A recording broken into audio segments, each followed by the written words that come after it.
Selesai. Oke ya. Kita mulai lagi teman-teman. Jadi kita ngimpor itu 10 Agustus ya. Barang udah sampai itu ya. 10 Agustus itu ya.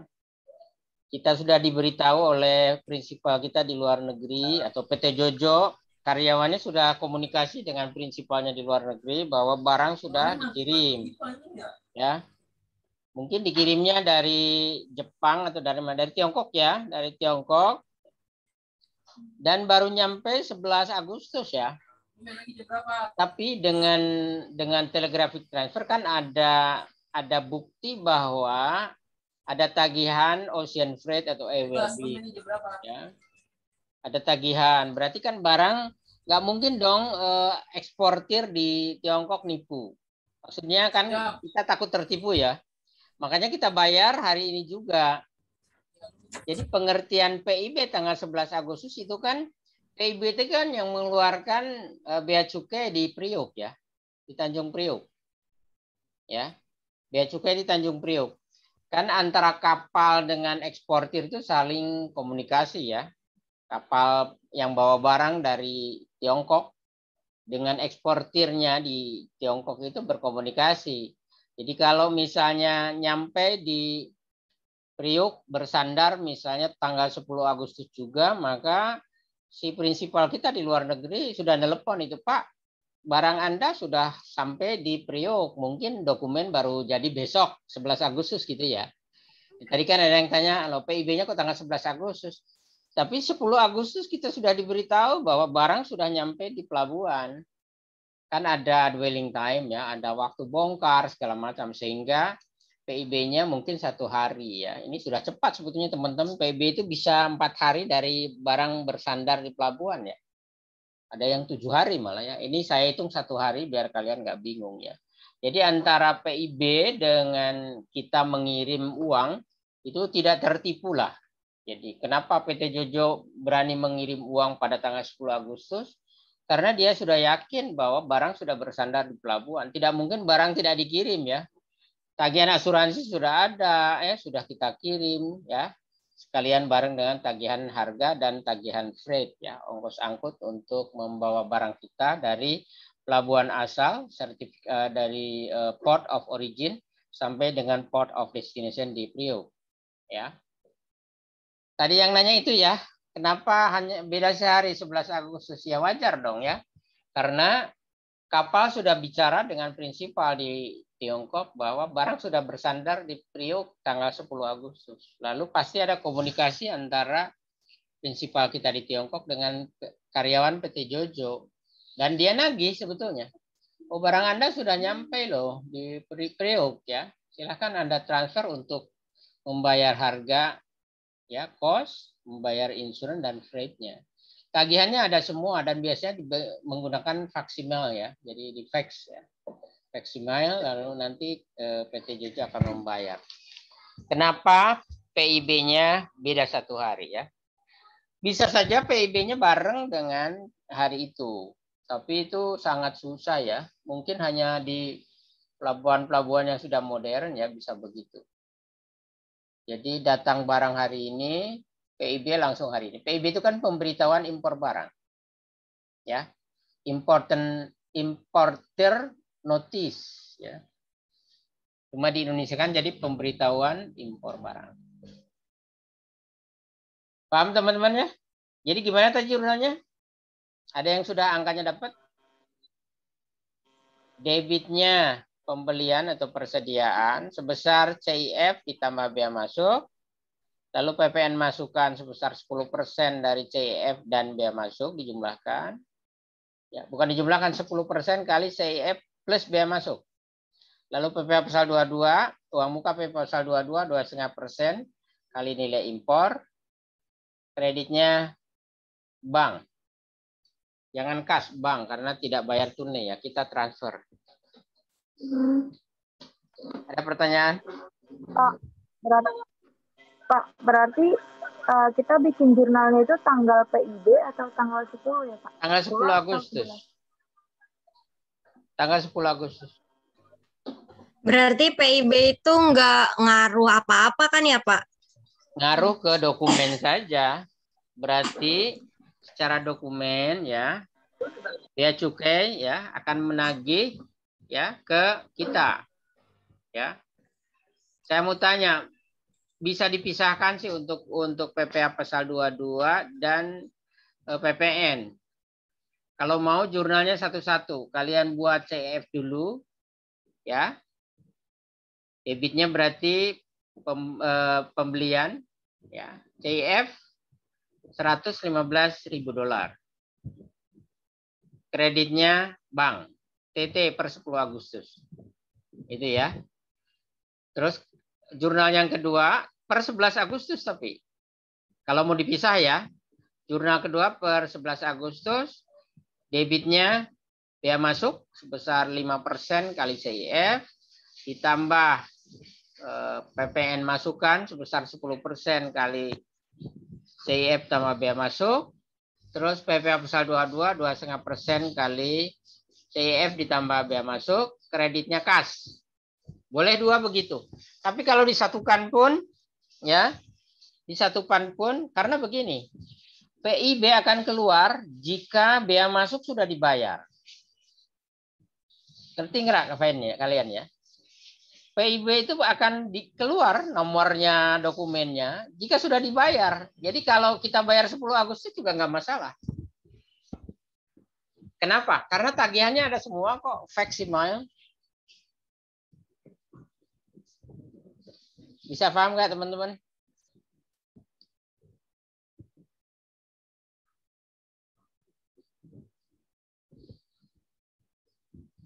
Halo.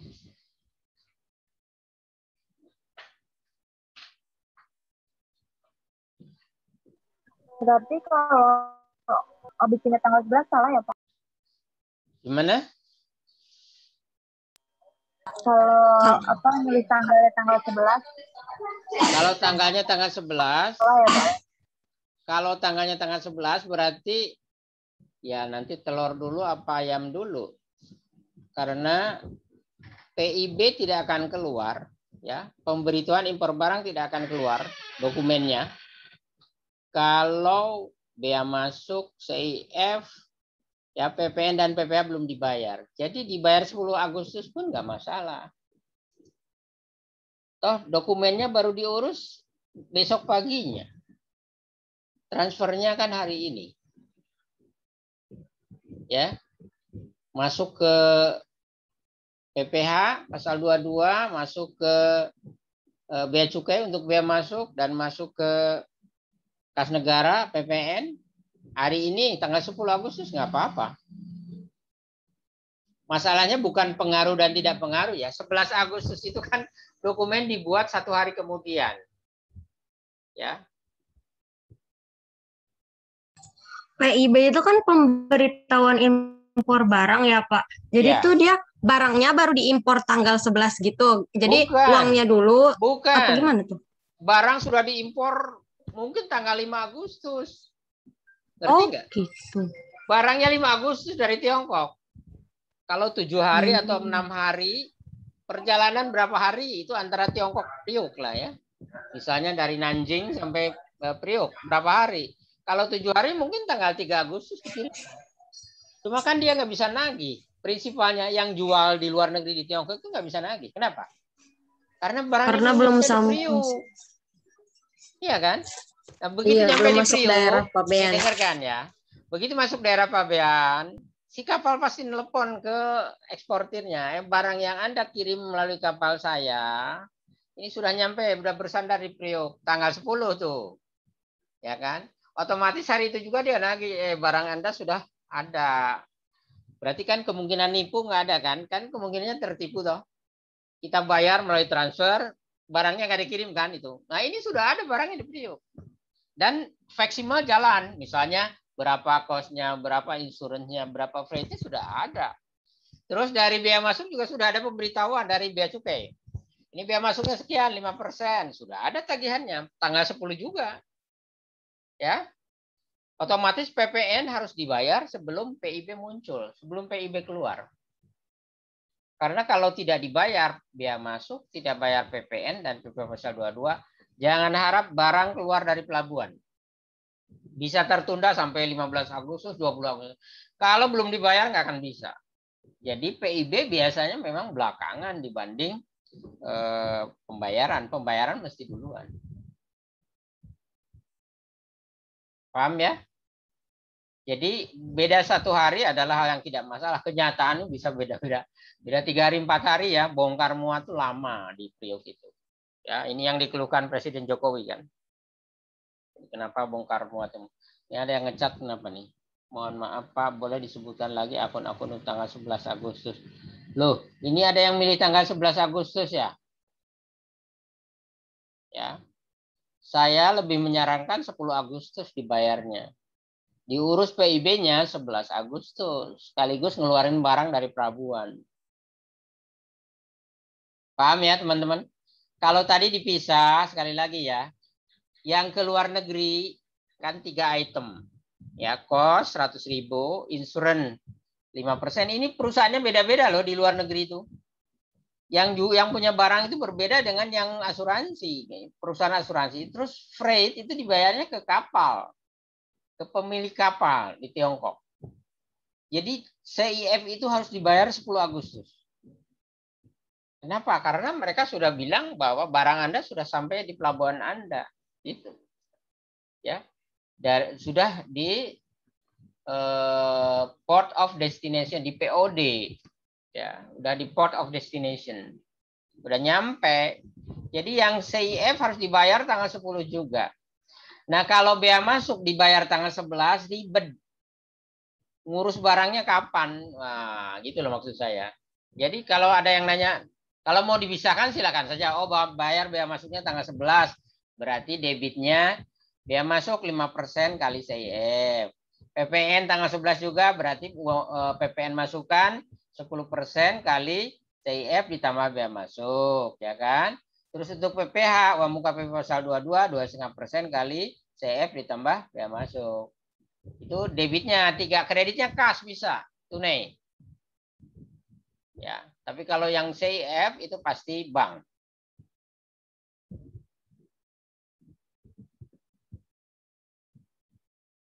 Oke, paham teman-teman?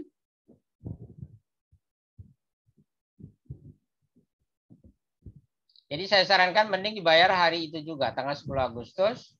Tanggal 11-nya mulai ngurus, PIB diambil, lalu ngurus barangnya. Ngurus barang itu lama. Saya pernah ngurus barang sampai 15 hari loh. Tapi itu udah PPN-nya, PIB, bea masuknya, PPh pasal 22-nya harus udah dibayar sebelum PIB jadi. Karena jangan harap PIB diurus loh di Indonesia tuh. Ya, kalau kita belum bayar PPN, PPh 22 dan CIF-nya, bea masuknya, jangan harap PIB-nya dapat. Ya, dibiarin aja itu barang teronggok di pelabuhan. Ya, saya pernah ngurus kayak gini, aduh puyengnya minta ampun ya. Nggak ada yang ekspor impor tuh di sini. Kalau kalian bagian ekspor impor ini akan paham ya. Karena kalian berarti nggak ada yang ekspor impor, jadi nggak begitu paham ya bagaimana mekanisme pengurusan barang di pelabuhan. Oke, ada lagi yang bertanya?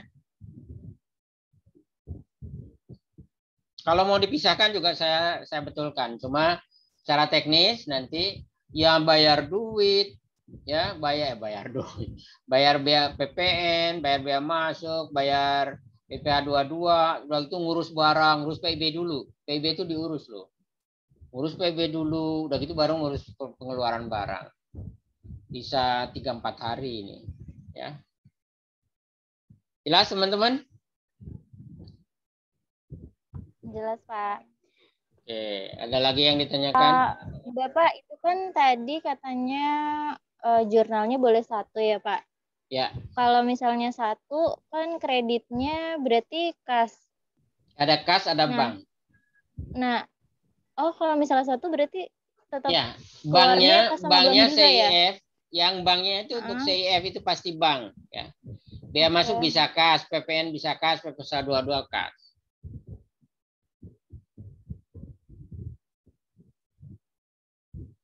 Tapi kalau bank juga nggak apa-apa. Jadi kas bank gitu aja bisa. Kalau jurnalnya satu loh.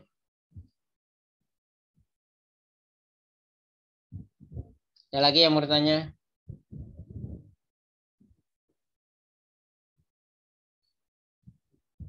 Enggak, kita terus 15 Agustus ya. Jadi 5 hari nggak jualan, ngurus impor. Lalu 15 Agustus diekspor barang ke Arab Saudi atas nama Abu Al-Walid. Barang senilai USD 60.000. PB tertanggal hari ini. Nah kalau ini karena kita ngekspor, ya kalau kita ngekspor biasanya tanggalnya ya sama dengan pada saat barang masuk ya ke pelabuhan. Jadi PB begitu ada kontainer kita masuk ke pelabuhan untuk diekspor ke Arab Saudi, maka PB akan muncul ya. PB-nya tertanggal hari ini. Kalau PIB, saya PIB-nya telatnya 4 hari, ngurusnya bisa 12 hari, 16 hari ngurus barang dari impor itu ya. Oke, 60.000 PIB tertanggal hari ini. Harga pokok barang yang diekspor sebesar 55%. Abu Al-Walid telah melakukan TT dan nilai ekspor sebesar tersebut di atas telah masuk ke akun perusahaan pada hari ini juga. Kurs KMK per hari ini 13.600. Jurnalnya? Kas pada penjualan bukan Pak? dan PPN keluaran. Debitnya bank ya? Jangan kas. Debitnya Oh bank. iya. Ya, karena TT Oke. dari Arab Saudi kan transfer. Iya, nggak Bank. mungkin cash ya, Pak. Masa Al-Walid datang ke Jakarta bawa duit. Ya. Sama dengan kalau kita barang ke Tiongkok, apa datang ke Tiongkok? Kan enggak, pasti pakai bank ya. Jadi jurnalnya debitnya bank berapa? 60.000 kali 13.600 ya. Terus kreditnya PPN keluaran 0. Ya, tapi harus ditulis ya. PPN keluarannya 0. Tetap ditulis. Penjualan 60.000 US dollar kali 13.600. Jurnal yang kedua persediaan 55% kali 60.000 kali 13.600. Kreditnya persediaan. Debitnya harga pokok penjualan, kreditnya persediaan. Tadi debitnya HPP ya, Pak? Ya, HPP. Nah, benar. Itu PPN-nya harus diadain juga Pak walaupun Ya. nol. PPN 0 ditulis. Karena ekspor itu kena PPN 0%. Tarifnya 0. Ya. 0 kali 60.000 kan 0. Tapi harus ditulis. PPN ekspor atau PPN keluaran 0.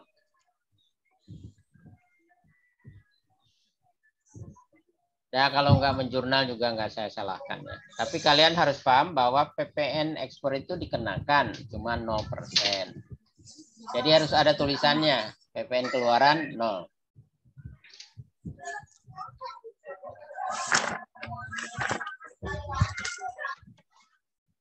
Ada lagi pertanyaan? Lanjut, Pak. Lanjut 20 Agustus melunasi pembelian barang pertanggal 5 Agustus sebesar 50 juta rupiah ditambah PPN 10% kepada PT Indah. Faktur diterima pertanggal 20 Agustus. Berarti faktur untuk pembelian yang berapa, yo? 50 juta sisa pelunasannya kan, Pak? Ya pembeliannya berapa sebetulnya? Kan yang di atas di uang muka tanggal 5 Agustus. Berarti pembeliannya itu bukan 50 juta. 100 juta ya. Ya, pembeliannya 100 juta, persediaannya 100 Pembeliannya. juta. Ya. Lah, gimana, Pak? Jadi jurnalnya debitnya Pelunasan pembelian.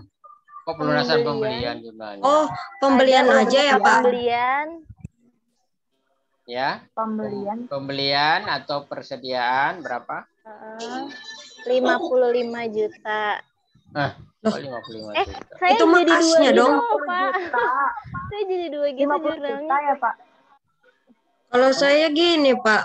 Pelunasan pembelian 50 juta, PPN masukan 5 juta, pada kas 55 juta. Enggak ada akun pelunasan pembelian tuh enggak ada. Salah ya, Pak? Enggak ada. Berarti pembelian aja namanya, Pak. Pembelian aja. Oke. Pembelian, kalau mau dijadikan satu dengan mengkredit ya uang muka pembelian di atas. Uang muka pembelian kan di debit di atas Kalau ada tanggal 5 dua jurnal, Pak? Agustus. Ya, Pak, dua jurnal juga boleh. Dua jurnal? Dua jurnal juga boleh. Jadi pembelian tanggal 20 Agustus 50 juta ya kan. Terus PPN masukannya 5 juta. Ya Ya. kan? Kreditnya kas atau Ya. bank 55 juta ya kan? Ya. Ya. Terus Iya, yang Pak. jurnal yang kedua, debitnya pembelian atau persediaan 50 juta. Kreditnya uang muka pembelian. pembelian. Nah, itu betul juga. Pembelian uang muka Dijadikan satu pembelian. juga nggak apa-apa.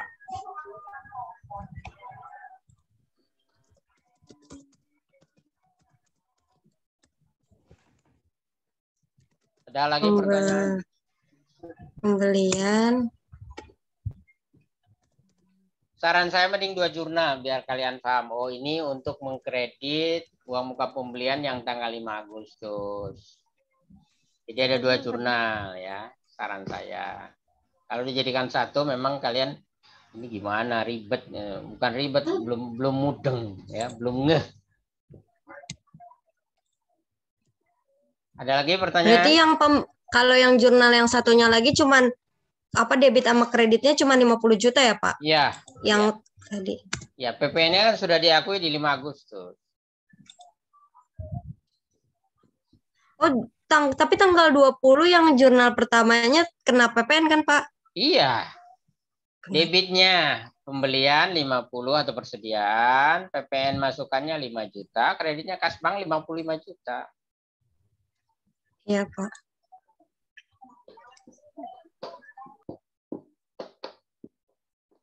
Dua 5 Agustus, cincai ini mah. Dijual tunai barang dagang pada PT Amin seharga 121 juta, include PPN. Harga pokok barang 75%. Jurnalnya?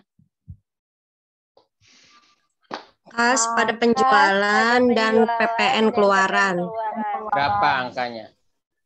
Kasnya 121 juta, penjualannya 110 juta, PPN-nya 11 juta. Oke, jurnal yang kedua? HPP pada persediaan barang dagang. 82 juta 500. Oke. Ya. Ya, gampang toh? Kalian jurnal lalu posting ke masing-masing akun, bikin akun, terus kalian akan menemukan nanti berapa PM, berapa PK kan gitu. PM-nya berapa, PK-nya berapa. Jika PK-nya lebih besar dibanding PM, maka kurang bayar. Jika PM-nya lebih besar dibanding PK, maka lebih bayar. Udah. Itu di SPT Masa untuk PT Jojo bulan Agustus 2017. Cincai kan?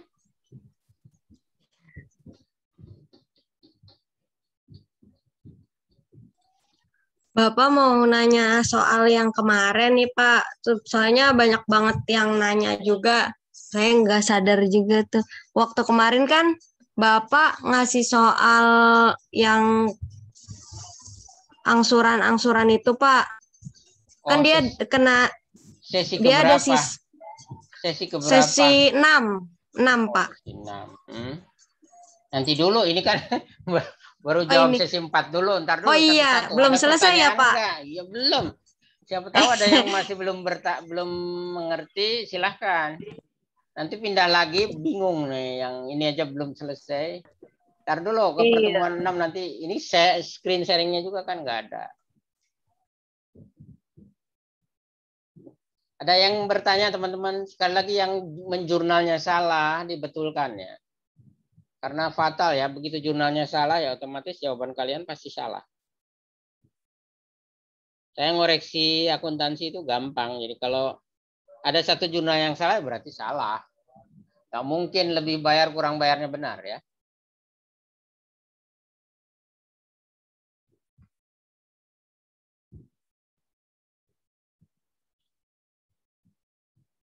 Ada yang bertanya, ini yang hadir berapa? Tuh, 34 orang.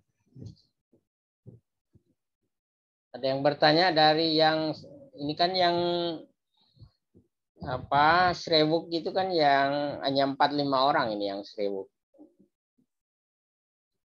yang aktif menjawab ya. Yang lain apakah mengerti atau tidak kan saya nggak tahu ini. Kalau di kelas saya ketahuan kan yang bengong, itu berarti nggak tahu, nggak paham. Ya.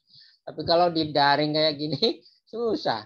Jangan-jangan yang 30, yang 28 orang nggak merhatikan, jangan-jangan ya, cuma hadir doang. Ada pertanyaan teman-teman? Semua sudah jelas?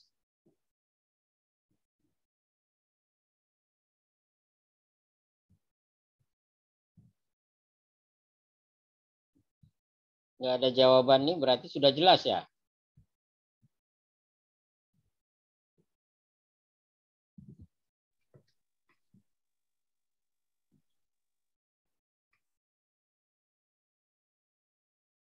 Oke, udah jelas? Nah, sekarang saya tanya lagi dari 34 orang yang hadir ini. Soal mana lagi yang akan kita bahas?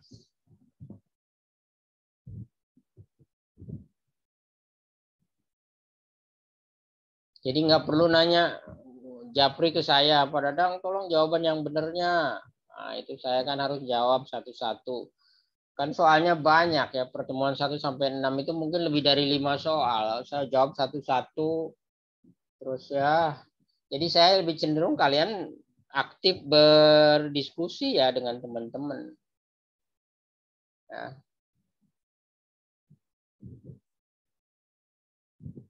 Atau sudah cukup kuliah kita malam ini? UTS nanti bahas PPH 22 nggak, Pak? UTS bahas soal PPH 22. Ya ada dong di dalam perhitungan.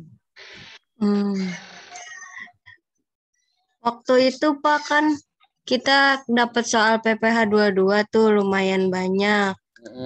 Pertemuan ke berapa ya? Ketiga kalau nggak salah Pak. Teman-teman yang lain setuju buka soal itu? Setuju, Pak. Iya, setuju Pak. Kita stop share dulu ya.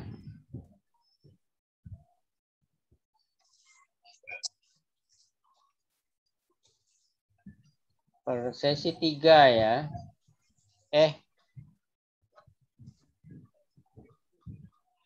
Oh, sesi 2. PPH pasal 22 itu sesi 2. Salah berarti saya, Pak. Tinggal 10 menit waktunya, teman-teman. Yang mana? Soal yang mana? Ini. Ada soalnya kan di sini.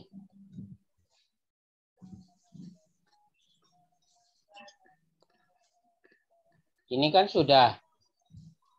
Oh, Ya, udah. sudah dihitung kan barusan. Bendaharawan. Ini barangkali. Yang Ini. ada kasus-kasus 1, Ya, kasus ini. 2. Oh, yang ini kali. Nah, ini. Ya, Ini itu kali. banyak, Pak. Gak kelihatan, Pak. Gak kelihatan ya. Emang belum di-sharing sama saya.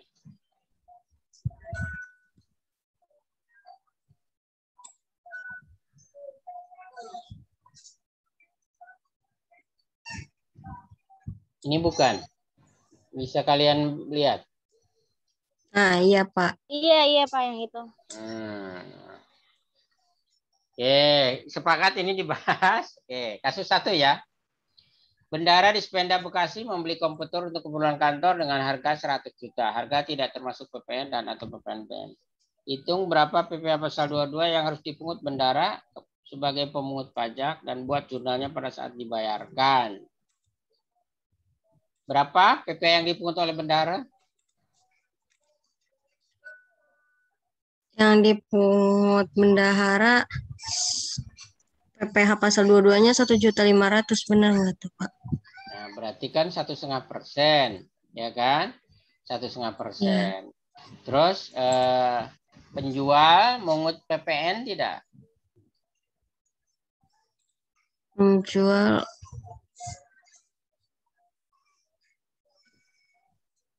Enggak ya, Pak? Mungut. Penjual mungut. Berarti jurnalnya 10 juta ya? Ya, berarti 10 juta dia mengut. Berarti jurnalnya debitnya apa? Kas berapa? Pembelian. Pembelian PP. Kok pembeli ya? Pembelian, Pak. Iya. Oh, yang mau ditanya jurnalnya yang jual atau yang beli? Kalau di situ sih hitunglah Saya mau PPH nanya, yang saya harus mau nanya. dipungut bendahara.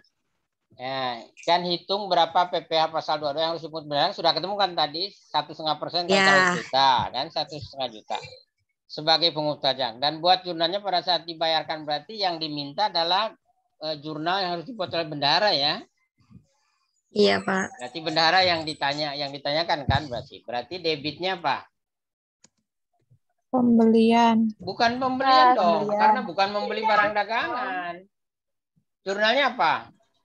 Oh, berarti Aktifat persediaan tetap. dong, Pak. Bukan. Berarti Aktifat Oh. tetap ada komputer. PPH 22 ya, Pak? Jurnalnya Aktifat bukan tetap. persediaan. Tolong. Pemda itu nggak jualan komputer. Oh iya. Dia membeli komputer untuk dipakai. Jadi aktifat tetap. Debitnya aktifat tetap itu bukan persediaan atau pembelian. Salah kalian. Berarti jurnalnya debitnya aktifat tetap. Berapa angkanya? 100 juta. 100? 100 juta. 100 juta. Terus PPN? PN 150. 10 juta. Terus? PPH 22 1.500.000. Salah. Kok PPh 22 1.500.000? Debit apa kredit? Debit. Debit, Pak. Kok debit? Kredit, Pak. Kredit dong. Kredit, Pak. Karena dia mungut. Ya. Berarti jurnalnya debitnya aktifat tetap komputer. Sebetulnya bisa digabung itu 110 juta. Jadi komputer plus PPN. Dianggap PPN sebagai harga pokok atau harga beli komputer. Ya. Untuk dispenda, debitnya bisa aktifat tetap komputer 110 juta, kreditnya utang PPh pasal 22 1.500.000, kas 108.500.000. Gitu jurnalnya. Bisa dipahami tidak?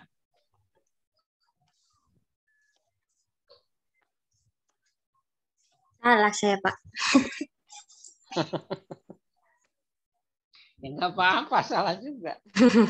Namanya belajar. Oh, ada PPN-nya ya, Pak? Iya, ada PPN-nya. Pemda itu kalau beli barang dari rekanan pasti PKP. Kalau nggak PKP nggak mau sekarang. Karena disalahkan oleh negara nanti.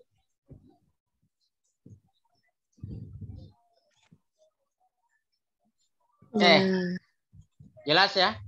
Kalau Ya, yang jual jurnalnya gimana ya? Tinggal dibalik debitnya kas atau bank 108.500.000, uang muka PPh pasal 22 1.500.000, PPN keluaran 10 juta, ya. Terus penjualan 100 juta. Kalau yang jual jurnalnya begitu.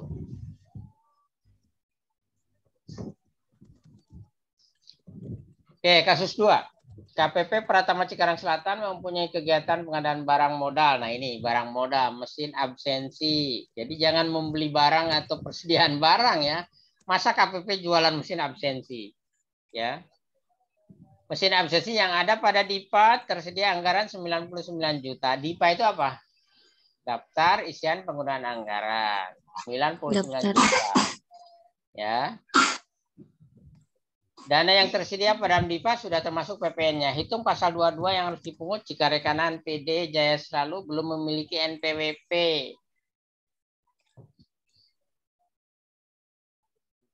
Buat jurnal yang harus dibuat oleh PD Jaya Selalu saat tagihan KPP Cikarang Selatan dibayarkan. Jadi yang ditanya penjualnya ini.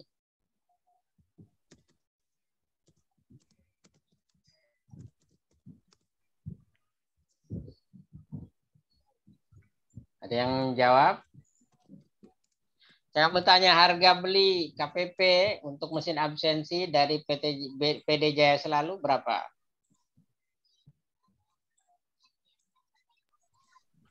90 juta. Nah, harganya 90 90 juta. harganya 90 juta. Nah, PPN-nya 9 juta. Berarti nah karena PD Jaya Selalu belum memiliki NPWP. Berarti PPh pasal 22-nya berapa? 3%. Berarti 3% dikali 3% ya, Pak? 3% kali 90 juta. juta. Berapa? 2.700.000 ya? Berapa uang yang diterima oleh PD Jaya Selalu?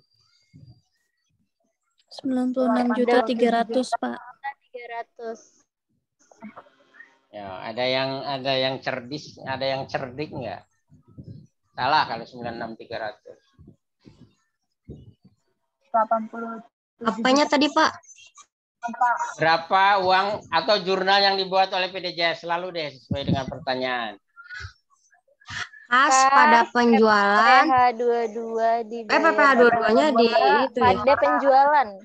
Pada penjualan. Sama PPN keluaran. Nggak ada.